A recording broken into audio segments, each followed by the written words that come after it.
Maulan ngayong araw pero dahil may nagpa-schedule ay pupuntahan natin ang ating customer. Ayan, makikita nyo nga po basang-basa pa yung kalsada.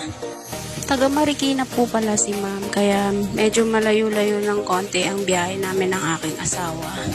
Kahit saan pa po yan ay pupuntahan ko po kayo. Maulan man o maaraw, basta carry go lang. At buti na lang nakisama si Ulan habang nasa biyahe kami. Nagkaganda ligaw-ligaw nga kami ng asawa ko dahil ang layo ng pin location niya sa kung saan siya naroon.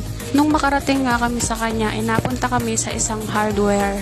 Ayan po yung aming pwesto. Sa hardware po palang nagtatrabaho si ma'am, kaya ayan. Diyan na kami pumwesto, 'di ba? Eyelash is life.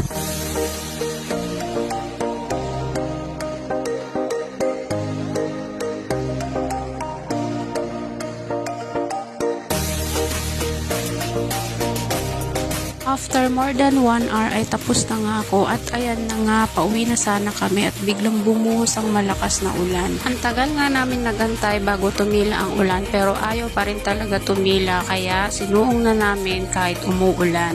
Maraming salamat!